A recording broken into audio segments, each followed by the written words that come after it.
Hello, everybody. Thanks for clicking on us this morning. It's Thursday morning. It's still pretty early as we're taping this. The time is 7:10 in the morning. So obviously nothing has really started yet. It is incredibly cold out this morning. It's actually one of the colder mornings we've had this winter. Most towns and communities are below zero right now. That cold air is going to be important because that means the majority of what falls later today and tonight will fall in the form of snow. At the end, when the heavier stuff moves out and it gets a lot lighter, there could be some freezing drizzle for a brief time, maybe an hour or two. So it might just be a little crusty on the top of today's snow. This is an interesting one. Most of the storms this winter have come in overnight and have fallen during the morning commute. And the morning commutes have been the problem.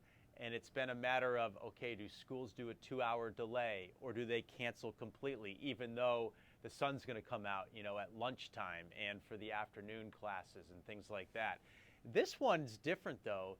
This one isn't starting until the middle of the day. So I guess it's been challenging also for superintendents to try to, iron out how to handle this one. For instance, I have two school districts in my household. My kids go to one town and my wife teaches in another. And the town where my wife teaches in, they canceled completely for today. So she was kind of psyched when she got the text at like 7:45 last evening. She was jumping around and dancing around. Yeah, snow day, that kind of thing. My kids, though, got the text around dinner time after they watched us on the news last evening, and they did an early dismissal, an early release, and it was going to be at I think it was 10:15 or 10:45, something like that, when they would send kids home, so they would go to school for a few hours. Well, come this morning, I got a text at 6:15 or so, and they changed their mind, and they just said, you know what, we're not going to mess with this one. Let's not even bother having any buses, challenged by snow getting kids home. So they canceled there too. But there are a lot of schools that do have this early dismissal, early release, which is a tough one, for parents to try to figure out, childcare and things like that. So anyway, this was a different kind of a storm just because of the timing. It's not a very big one. Here's the high drifting away. Here's the low moving in. It's not a big storm. There's no wind issues. Coastal flooding is a non-factor. It's not even that much precipitation, but it's concentrated, and it's only going to fall over a few hours, and it's right through the afternoon and evening commute. So that's not good because that's when most of the cars are on the roads. I feel like in the mornings, it's kind of the staggering start for the commute. Some go in early, some go in at 9, that kind of thing.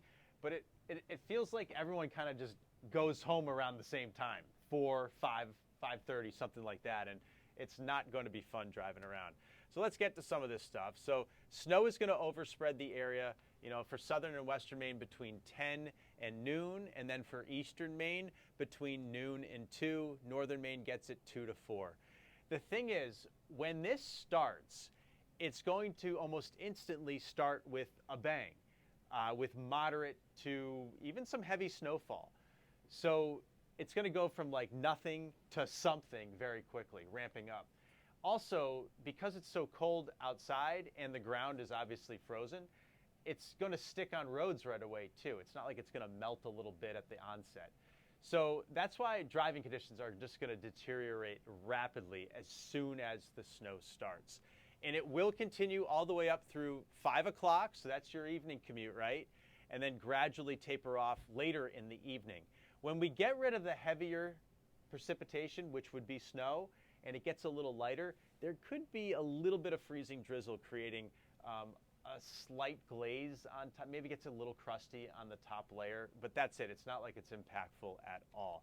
Snow amounts unchanged, 3 to 6 for just about everyone.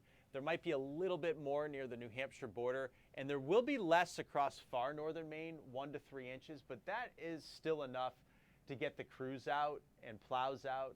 It'll be later tonight during the overnight. The crews in northern Maine will have to go out because it ends later, so that roads are better in the morning. Following this storm, We are going to have a couple of quiet days, and they'll be storm-free. Tomorrow, it'll be sunny but windy. And then on Saturday, get outside, enjoy all the snow that's on the ground right now. It'll be a sunny day, colder in the 20s, but there won't be any wind at all. And that cold sticks around for the next storm to eject out of the west into the northeast. This storm, the one over the weekend, Saturday night, Sunday, will be stronger. It's going to be a larger, stronger storm. It's also going to have more moisture to work with. The question with this one is going to be the track. It's not like a southwest to northeast track. It's more of a west to east track. So any kind of wobble north or south can mean quite a big difference. And let me show you what I'm talking about over here. This is the projected snowfall for late Saturday night through Sunday.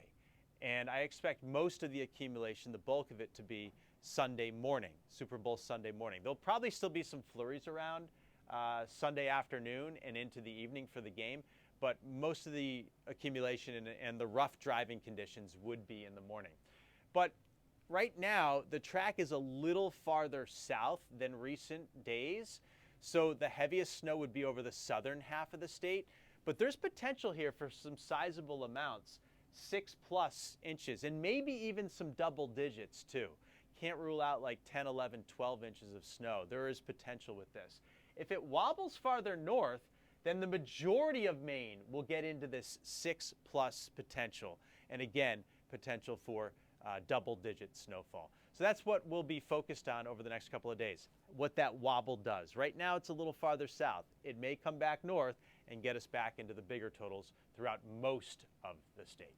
A lot going on. We are all of a sudden in a legit winter. It's been cold forever, at least it seems like it, and now we're getting into storm after storm after storm, catching up on our lack of snowfall and getting a nice solid snow base out there. So I hope you're able to enjoy some of the winter fun that's always included with the snow and get some fresh air.